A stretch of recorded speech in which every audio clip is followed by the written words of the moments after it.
예, 안녕하세요. 지난 가을에 너무너무 힘들고 막 이래가지고 에이씨 여행이나 가자 해가지고 이제 여행을 계획을 했는데 아무래도 9월 10월에는 막 빨간 날도 많고 추석도 많고 이러다 보니까 거기다 또 내가 쉰다 그러면 또 돌멩이 맞을 것 같아가지고 11월은 쉬는 날이 하루도 없더라고요. 그래가지고 이때 딱 목금토일 갔다 오자. 도저히 스트레스 받고 우울하고 이래서 이렇게도 못 살겠다 해가지고 이제 베트남 여행을 이제 가기로 한 거란 말이에요. 그리고 시국이 시국이니만큼 또 일본 여행은 가고 싶지도 않고 또 애들이 너무 어리니까 오래 걸리는 데는 못 간단 말이에요. 그러다 보니까 또 필리핀은 여러 번 갔다 왔고, 예, 그래서 베트남을 가자, 한 번도 안 가본. 그래가지고 뭐 비행시간도 4시간 남짓 하니까 이제 베트남을 이제 갔다 온 거란 말이에요. 그런데 베트남을 갈 때쯤 되니까 이제 우울하거나 그런 게 많이 없어졌어. 이제 가을이 이제 지나가고 있어서 그런지 기운도 솟아나고 막 이랬어요. 근데 어차피 끊어 놓은 거니까 이걸 갖다 캔슬을 하면 또 50% 뭐 80% 이런 식으로 또 페널티를 매기고 이제 이러니까 아휴, 안 되겠다, 그냥 베트남을 가야겠다 해서 이제 간 거란 말이에요. 그러니까는 그렇게 베트남을 가고 싶은 그런 생각이 11월 달에는 없었어. 9월 10월 달에는 많았는데 그런데도 갔단 말이에요. 그래 가서 이왕 가게 된 거 그냥 즐겁게 놀다 오자 뭐 이런 거예요. 그런데 베트남에 가서 어떤 일이 있었냐면 그 리조트의 풀장이 꽤 깊었습니다. 이게 어린이들을 위한 풀장이 아니라 어른을 위한 풀장처럼 꽤 깊었어요. 그런데 이제 애들이 이제 풀장에서 노는 걸 좋아하니까 이제 엄마하고 아빠하고 제 이제 애들하고 이렇게 4명이 이제 풀장에서 놀고 있는데 옆에 어떤 아이가 엄마하고 같이 있었는데 엄마가 정말 아주 잠깐 한눈을 판 사이에 걔가 수영을 하다가 고꾸라진 거예요, 이렇게. 근데 어떻게 그렇게 되는지는 모르겠는데 저쪽에서 보니까 애가 튜브를 놓치고 막 허부적 하고 있는 거예요. 그대로. 근데 엄마는 걔를 못 보고 있는 상황인 거죠. 예. 그러니까 그런 애가 허부적거리다가 그대로 놔두면 이거는 죽는 상황인 거예요. 그래서 우리 남편이 빨리 가가지고 걔를 이제 끌어잡아 당기고 이렇게 해서 이제 멀쩡하게 해놨단 말이에요. 근데 그 엄마는 그 이후로 이제 그걸 알고 이제 우리한테 감사하다고 막 그런 일이 있었어요. 그런데 그걸 딱 그 상황을 딱 보면서 내가 뭘 느꼈냐면 와, 이게 우리가 베트남에 온 이유인가? 뭐 이런 생각이 드는 거예요. 정말 그 풀장이 너무 깊어가지고 그 엄마가 걔를 못 봤으면 죽을 수도 있는 상황이에요. 그러니까 애들이 그냥 한순간에 이렇게 사고를 당하고 그런 게 다 이유가 있는 거라니까요. 예, 정말 삽시간에, 예, 눈 깜짝할 사이에 그렇게 되는 거예요. 그래가지고 그 엄마가 우리한테 정말 감사하다고 막 이렇게 말했는데 그때 이게 우리가 베트남에 온 이유인가? 뭐 이런 식으로 그런 생각이 들었어요. 그리고 뭐 그런 생각이 든 이후에는 그냥 베트남 여행을 잘하고 이제 돌아왔죠. 예, 제가 또 다른 에피소드 20년 동안 다녔던 교회가 있었습니다. 그 교회를 너무너무 좋아하고 막 이래가지고 난 여기 평생 다니겠다고 그렇게 해달라고 기도도 하고 막 이랬어요. 그러다가 이제 퇴촌으로 이사를 오게 되면서 이제 애들도 생기고 이제 첫째가 생기고 둘째가 생기고 이게 애들도 생기고 이렇게 키우면서 애들이 너무 어리니까 못 가겠는 거예요, 교회를. 왜냐면 왔다 갔다 이동 시간이 너무 길고 애들한테 힘들 것 같고 그리고 그래서 너무나 힘들 것 같고 뭐 이런 상황. 그래가지고 그냥 별 깊은 그리고 그 당시 약간 담임 목사님의 학위 파문 뭐 이런 것도 있어서 교회가 좀 시끌시끌했었어요. 그런데 뭐 그 담임 목사님의 학위 파문 때문에 시끌시끌하기도 하고, 그러니까 그 이유 때문은 아닙니다. 그 이유 때문은 아니고 그냥 교회가 좀 어수선했고, 그리고 왔다 갔다 너무나 이제 시간도 오래 걸리고, 그래서 그냥 겸사겸사 그냥 동네 교회로 간 거예요. 누군가가 소개시켜준, 괜찮다고 소개시켜준 동네 교회로 간 거예요. 별로 이렇게 깊이 기도를 하거나 그런 거 없이. 근데 가자마자 어떤 일이 있었냐면, 어떤 장로님이 너무 좋아하는 거예요. 그래서 뭐 하나님이 보내셨다고 막 그러는 거예요. 저희 가족을. 그래서 그걸 이유를 들어보니까 거기서 계속적으로 피아노 반주를 하던 자매가 만삭이 돼가지고 이제 더 이상 피아노 반주를 할 수가 없게 된 거야. 한 두세 달 정도는. 그런데 이제 그 자매 이외에는 피아노를 칠 사람이 없으니까. 그런데 제가 이제 피아노를 칠 수 있다는 거죠. 그런데 저도 이제 찬송가도 이제 쉬운 찬송가 뭐 이런, 그러니까 제가 한 두세 달 거기서 이제 가자마자 어떻게 피아노를 치게 돼가지고, 근데 저도 잘 못 치거든요. 그러다 보니까 찬송도 목사님이 하고 싶은 찬송이 아니라 곡조가 좀 쉬운 찬송 위주로 그렇게 주일마다 이걸 섬겼단 말이에요. 가자마자 어떻게 신참이 또 피아노 반주를 섬겼는지 얼떨결에 그냥 섬겼어요. 그런데 그때 그 장로님이 말씀하신 하나님이 우리를 보내셨다, 뭐 이런 말을 들었을 때 기분이 나쁘지는 않았죠. 당연히 기분이 좋았지만, 정말 이게 내가 이 교회에 온 이유인가? 뭐 이런 식으로 그때 잠시 생각이 들었습니다. 예전에 제가 완전히 그 학원 강사 초창기에는 제가 말씀드렸다시피 20대 초반에 20대 초반에 강남역에 있는 정철학원이라는 곳을 다녔어요. 물론 그쯤에 내가 이력서를 넣었는데 다 됐어. 다 뭐 종로의 파고다학원, 강남의 정철학원 다 됐단 말이야. 그런데 지금은 파고다학원이 좀 더 위상이 높지 않나요? 그런데 그 당시에는 우리 집이 송파였기 때문에 강남역이 훨씬 가까웠어요. 그래서 가까운 데로 가자 그래가지고 이제 정철학원을 이제 다닌 건데, 거기를 이제 다니면서 거기 오전반 강사하니까 새벽 6시 20분에 첫 강의가 시작되고 12시에 끝나요. 그럼 12시 이후에는 내가 프리인 거야, 프리. 그러다 보니까 그때 오후에 과외를 한두 개 정도 맡아서 이제 하게 됩니다. 근데 그때 과외를 하던 녀석 중에 집이 굉장히 잘 사는 애가 있었어요. 진짜 집이 의리번쩍하고, 나는 집이 그렇게 큰 집을 처음 봤다니까요. 정말 큰 집이었어요. 그런데 너무 웃긴 건, 거기에 가면 그렇게 의리번쩍 큰 집에 가정부 하나, 그 남자애 하나, 이렇게 있었던 거예요. 걔가 그때 한 중학교 1학년이었나? 그 정도 됐는데, 그런데 얘가 공부를 너무너무 안 하는 거야. 너무너무. 지긋지긋하게 안 하는 거야. 그런데 공부는 안 하고 자꾸만 공부를 가르치려고 하면 공부는 안 하고 딴 얘기만 하는 거예요. 뭐 자기 학교에서 있었던 일, 뭐 이런 일. 근데 알고 보니까 애가 살짝 왕따끼가 살짝 있었던 거지. 그래가지고 걔는 너무 외로웠던 거예요. 그러다 보니까 내가 오니까, 선생님이 오니까 이렇게 선생님한테 그냥 미주알 고주알 다 얘기를 하는데, 어느 날 그게 전 싫은 거예요.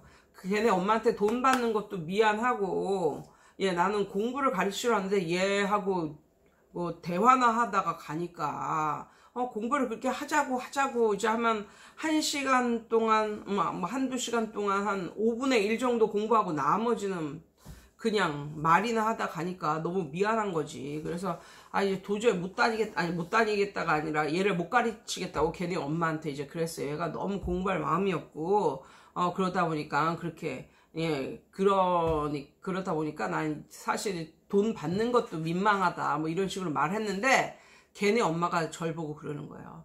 선생님, 저는 제 자식이 공부 잘하는 거 바라지 않아요. 이러면서 선생님한테 과외를 받은 이후로 우리 아들이 너무 얼굴빛이 너무나 밝아지고 너무 사는 게 행복해 보이는 그런 모습을 갖게 됐다고. 그 전에는 죽지 못해 사는 엄마 나 왜 낳았어 뭐 이런 분위기였다면 예 저한테 과외를 하고 나서는 사는 게 즐거운 이런 모습을 하고 산다는 거예요. 그러면서 저는 공부 뭐 이런 거 바라지 않는다고 이런 식으로 좀 더 가르쳐 달라고 이런 식으로 말씀을 하시는 거예요. 예. 물론 걔는 지금 잘 먹고 잘 살겠죠. 그때 이렇게 계산을 해보면 걔하고 나하고 한 10살 차이 나나? 뭐 그 정도의 나이 갭이었던 것 같아요. 예. 지금 걔는 엄청 잘 살겠지. 왜냐하면 걔네 엄마 아빠가 너무 부자였으니까. 예. 근데 문득 그 아이가 생각이 나면서 지금 좀 잘 살고 있을까? 뭐 이런 생각이 나면서 그때 내가 걔한테 정말 좀 그 남자의 그 암울했던 그런 시간에 내가 그래도 한 줄기 빛이 되어 줬었나? 뭐 이런 생각이 살짝 들기도 합니다. 지금 이제 생각을 해 보면. 왜냐면 또 걔가 또 외동이었어요. 외동. 형제도 없는. 근데 결국은 이제 그 대치동에 있는 학원으로 옮기고 이러면서 너무 바빠져서 이제 그 애의 그거는 정리를 하게 됐죠. 과외는 정리를 하게 됐죠. 또 태촌에서 최근이라면 최근이랄까 그런 최근에 있었던 얘기인데 어떤 애가 태촌에서 이걸 하면서 내가 얘네를 가르치기 위해서 대학을 나와야 됐었나. 이거는 한 중학교만 나와도 얘네를 가르칠 수 있을 것 같은데.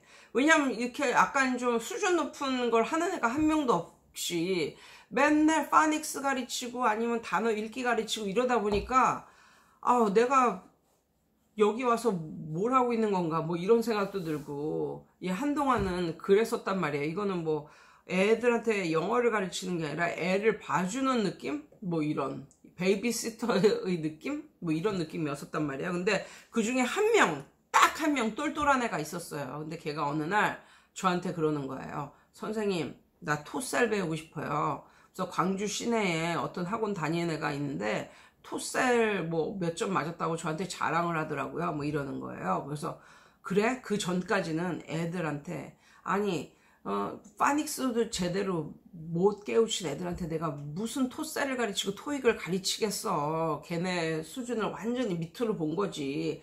시골 애들이라고. 근데 걔한테 걔가 그런 말을 하니까 딱 뭐에 얻어맞은 듯한 그런 생각이 반짝 들면서 그래? 너가 토살을 배워보겠다고? 그러면서 얘한테 토살을 가르치기 시작했어요. 그러면서 얘 비스무리한 또 6학년 또 남자애들 아니면 여자애들 몇 명을 또 가르치기 시작했어요. 그런데 어려워하면서도 약간 좀 뿌듯해하는 모습을 그 얼굴에서 알 수가 있었어요. 그래서 이제 토셀이 조금씩 이제 더 애들한테 이제 더 전파가 된 거죠. 그래서 얘는 지금 토익을 하고 있습니다. 주니어 토익이 아닌 진짜 토익. 물론 토익 스타터지만 그래도 토익을 하고 있습니다. 그러면서 얘가 또 그러는 거예요.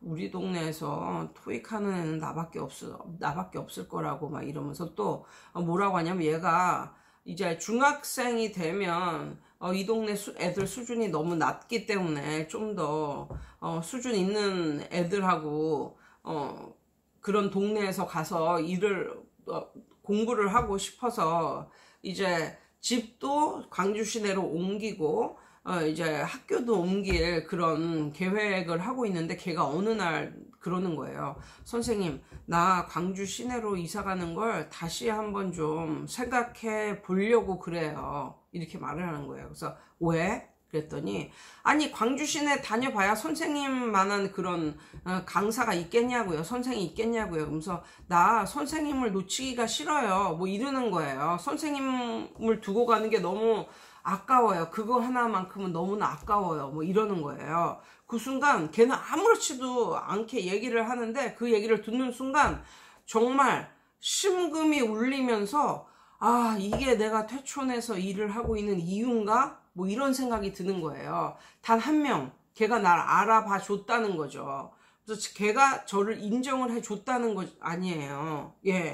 그래서 야, 이 정도면은 내가 그동안 퇴촌해서 일한 그 대가로 받은 이 말 한마디, 대가로 받은 게 이 말 한마디면 충분하다. 얘는 나를 알아봐 줬구나. 뭐 이런 마음.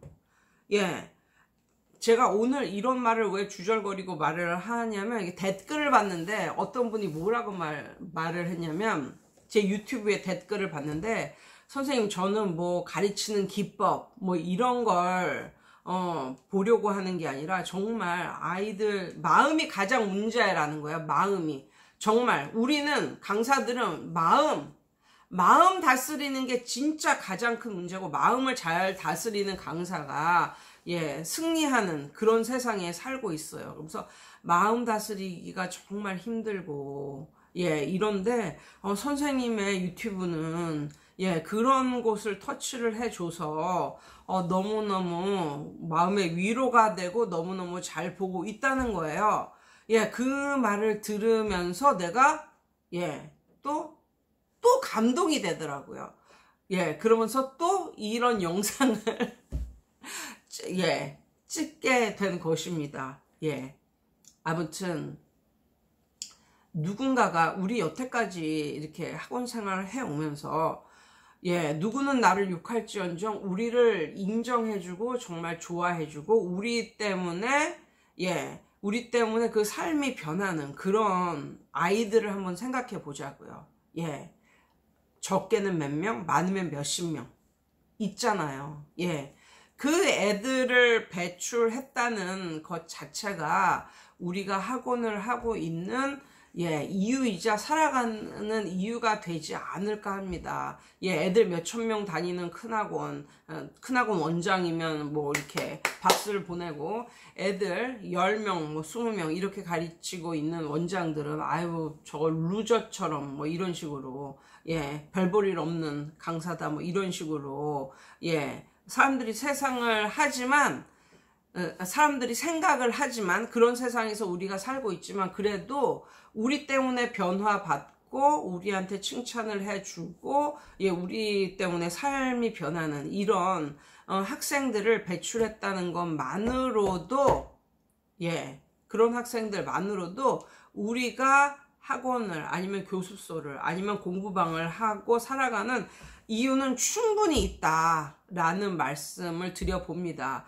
참, 또 어제는 또 어떤 학생이 와가지고 또 자기는 대학에 이미 붙었다는 거예요. 근데 대학 이름을 들어보니까 듣보잡은 아니야. 그러니까는 아주 상류층 대학은 아니지만, 상급 대학은 아니지만, 1,6급 대학은 아니지만 2,6급 정도는 되는 대학을 얘가 이미 붙었더라고요. 근데 왜 수능은 왜 보러 갔냐 그랬더니, 엄마가 점심을 싸주면서 이거 가지고 수능 보면서 경험이니까 그래도 수능 보면서 점심 먹고 와라. 그래서 점심 먹으러 갔다 왔다고 이렇게 말을 하더라고요. 자기는 이미 어떤 대학에 붙었다고 말을 하는데, 걔가 중3 때 저를 만나가지고 그것도 한 1년 남짓 그렇게 공부하다가 이제 그 이후로는 혼자 이제 공부하던 애가 그렇게 대학을 들어갔다고 하니까 너무나 또 뿌듯하더라고요.